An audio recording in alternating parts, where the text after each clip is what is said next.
Curso de Educação Mediúnica, livro 2, com Tatiana Benites, baseado nos livros da Federação Espírita do Estado de São Paulo, FEESP.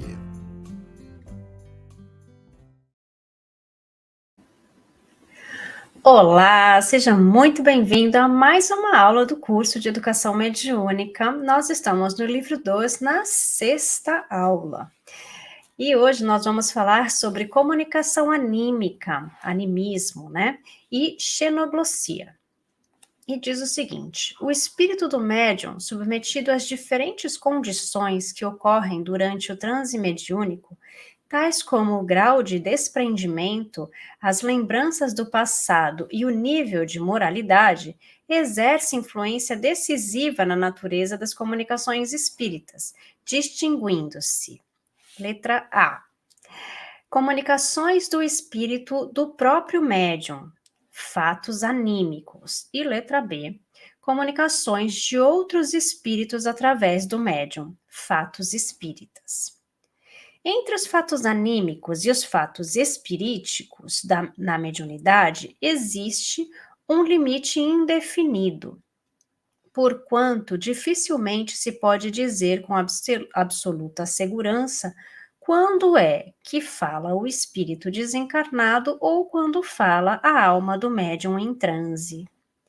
Animismo, na conceituação de André Luiz, é o conjunto dos fenômenos psíquicos produzidos com a cooperação consciente ou inconsciente dos médiuns em ação.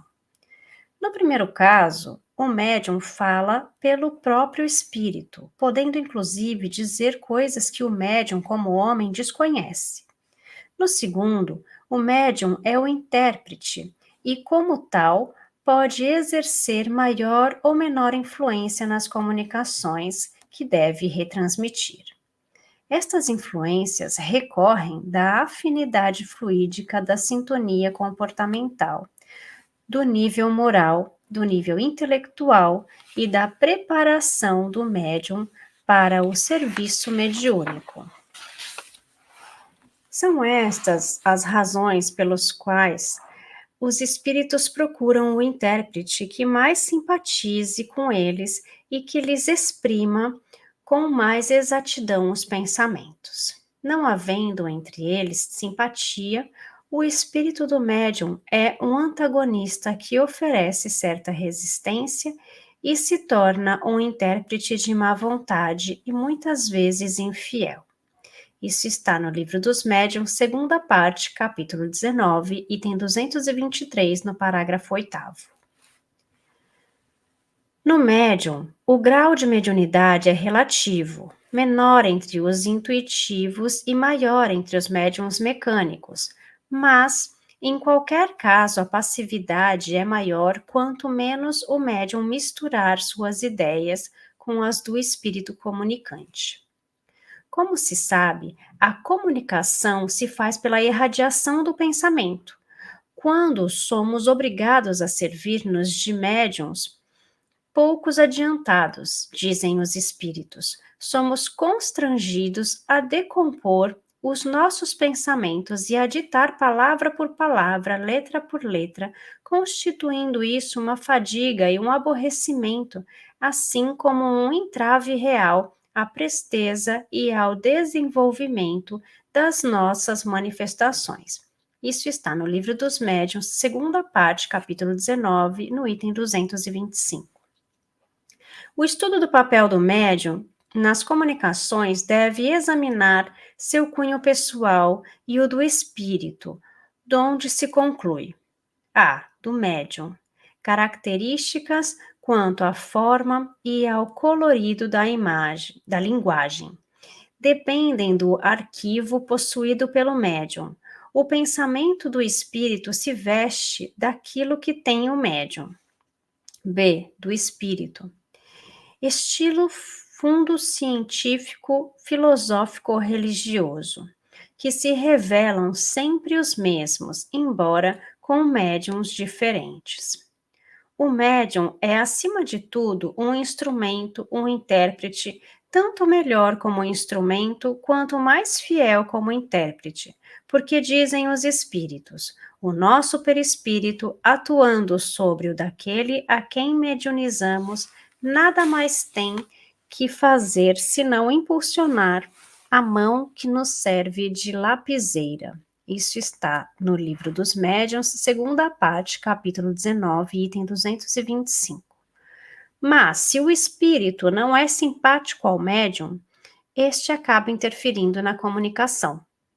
Consequentemente, pode o médium tratar de assuntos de matemática, medicina, poesia e etc., embora, como encarnado, não tenha conhecimento do assunto. Os espíritos, quando entre eles em sua conversação não precisam vestir seus pensamentos com as letras e palavras, verbos e substantivos, como o fazem os homens para revestimento da ideia, consequentemente, tem-se de examinar no papel do médium como intérprete, como instrumento. A linguagem e o pensamento do espírito em confronto com a cultura do médium. B. As aptidões do médium e do espírito, cultura, inteligência, moral. C. A possibilidade de escrever em versos, fazer música, pintar e etc. D. Erros de ortografia, de concordância, decorrentes do conhecimento do médium ou do espírito. Um médium ignorante escreverá errado o pensamento de um espírito evoluído. Evidentemente, tais condições determinam maior ou menor dificuldade em razão da resistência inerente ao médium para retransmitir a comunicação. Pelas mesmas razões, pode-se dizer que um idiota vivo, quando invocado, poderá transmitir elevadas informações. Livro dos Médiuns, segunda parte, capítulo 19, item 223, parágrafo 19. O médium é tanto mais passivo em seu papel, quanto menos interferir no pensamento que retransmite, mas nunca é inteiramente nulo. Seu concurso é sempre indispensável, como o de um intermediário, embora se trate de médiuns mecânicos.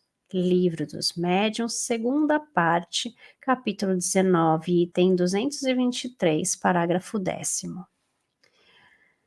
Até nos casos em que os espíritos dão uma vida fictícia, momentânea, aos objetos e às mesas falantes, à época de Kardec, designados de médiuns inertes, é o próprio espírito do médium que exerce o pensamento sem o perceber e o transmite pouco a pouco com a ajuda de diversos intermediários. Isso está no Livro dos Médiuns, segunda parte, capítulo 19, item 223, parágrafo 9º. Em nota a este item de O Livro dos Médiuns, o tradutor Herculano Pires expõe: o espírito do médium recebe o pensamento e o transmite pelos diversos intermediários ou instrumentos, que seriam mesa, cesta, etc., sem perceber exatamente o que faz sob o impulso do comunicante, mas não contra a vontade. A xenoglossia falante é aquela em que o médium incorporado fala em qualquer idioma, seja inglês, francês, latim ou hebraico, sem conhecer essas línguas.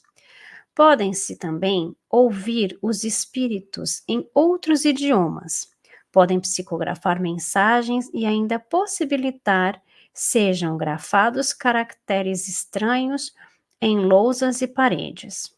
Nestes casos, fica bem definido o papel do médium, o papel dos médiuns nas comunicações, como instrumentos, como intérpretes dos espíritos. É importante ressaltar que os médiuns que transmitem mensagens em línguas estrangeiras quase sempre, no passado, tiveram contato com esses idiomas. Bom, chegamos ao fim aqui da nossa primeira parte. E como é importante a gente entender quais são os tipos de mediunidade e o que pode acontecer. Então, quando a gente fala de animismo, o animismo não é uma mediunidade. Então, ele explica aqui essa diferença.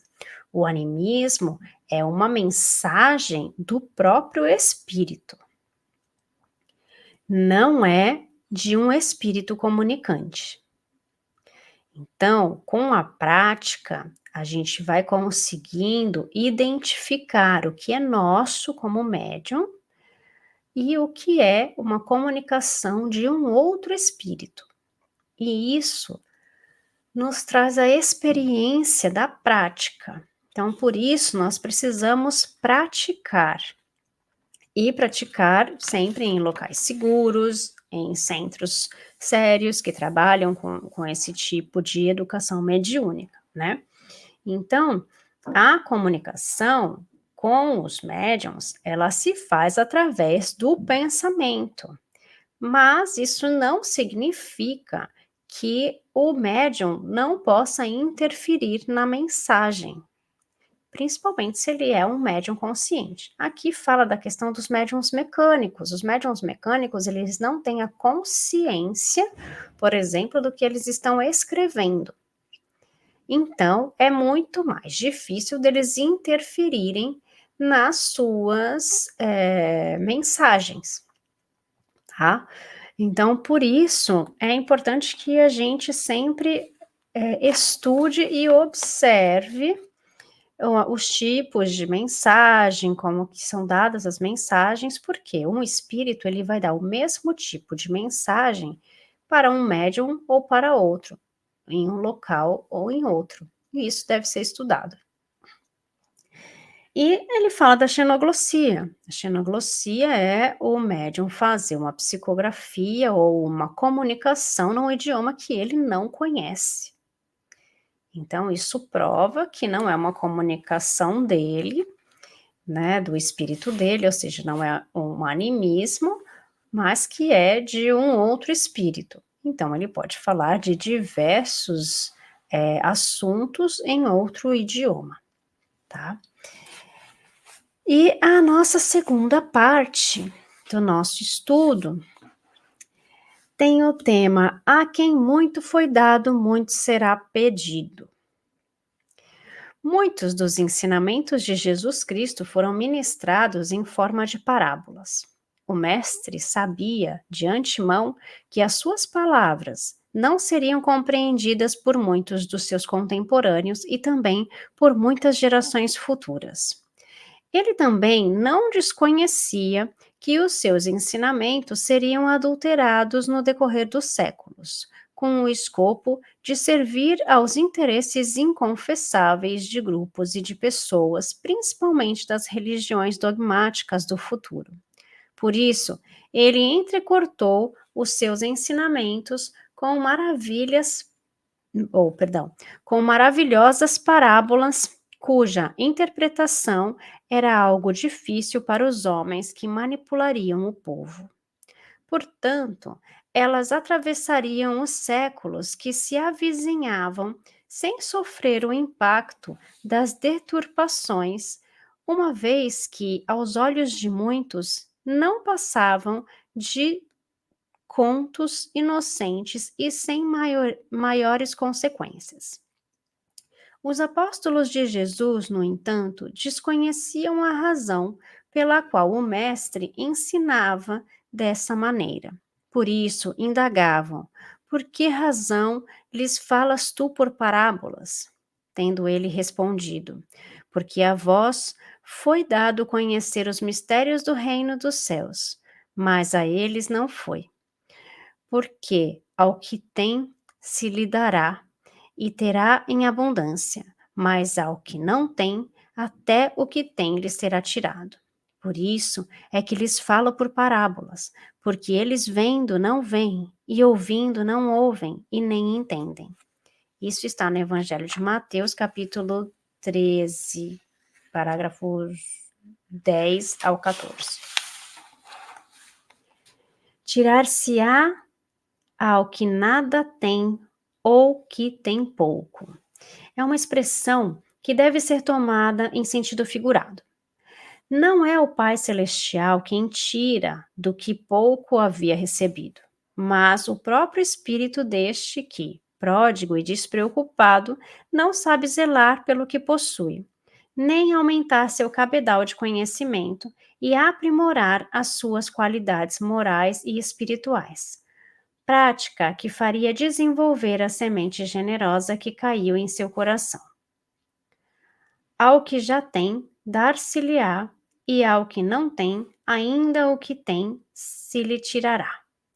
Esse ensinamento de Jesus parece um tanto estranho, mas tem uma explicação lógica.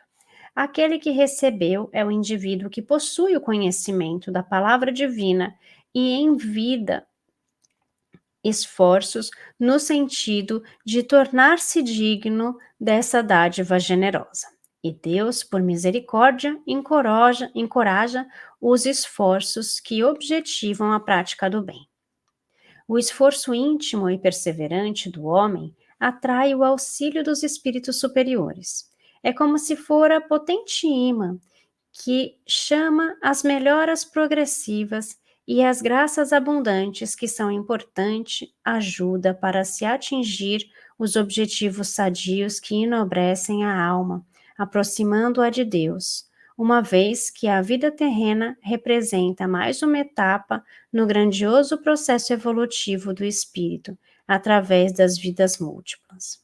O evangelista Marcos acrescenta a esse ensinamento mais uma advertência. Com a medida com que medirdes, vos medirão a vós. E a ensina se vos e ainda se vos acrescentará. Se o julgamento do homem for justo e perfeito, ele também será julgado da mesma maneira, acrescentando-se-lhe ainda relevantes bens de ordem espiritual. Porém, se o julgamento foi sem base na justiça, ele sofrerá o impacto de penosas repercussões no encaminhamento do seu processo evolutivo, sofrendo as duras consequências de sua falha no julgamento de seus semelhantes. Aquilo que se julga possuir de bom lhe será tirado, porque verdadeiramente ainda não possui, mas necessita adquirir. No julgamento divino, a prática do mal suplantou a do bem. Então, a quem muito foi dado, muito será pedido.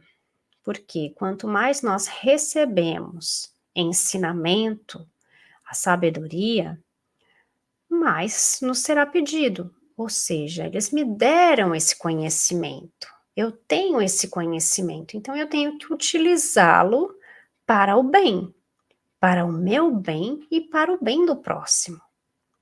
Agora, para aquelas pessoas que não têm, elas não têm esse conhecimento, então elas não vão ser cobradas por isso. Elas vão ser cobradas até onde elas possuem. Então, se nós sabemos o que nos faz mal, se nós sabemos o que nós temos que fazer para fazer o bem para o próximo, como evoluir mais nessa vida, por que nós não fazemos? Então, se nós sabemos o que temos que fazer e nós não estamos fazendo, isso vai ser cobrado de nós. Por isso que às vezes algumas pessoas dizem aquela expressão, né, santa ignorância. Né? Porque quando nós somos ignorantes, ou seja, nós não temos esta informação, nós não seremos cobrados por isso. Mas, como nós estamos aqui, neste momento, nós estamos estudando e sabemos o que nós precisamos fazer para evoluirmos. Porque nós estamos aqui para o nosso crescimento moral. Então, nós temos que fazer por onde? Porque nós seremos cobrados, porque nós temos esta consciência. Então, eu espero que a gente esteja trabalhando diariamente para nos melhorarmos. E assim que a gente consiga ser melhor um pouquinho, né? Fazer pelo menos um pouquinho a cada dia. Eu espero que essa aula tenha servido para vocês, pelo menos para a gente refletir aí, colocar tudo em prática, porque na próxima semana a gente tem mais uma aula e a gente se vê por aqui. Espero vocês. Fiquem com Deus e até mais. Curso de Educação Mediúnica, livro 2, com Tatiana Benites, baseado nos livros da Federação Espírita do Estado de São Paulo, FEESP.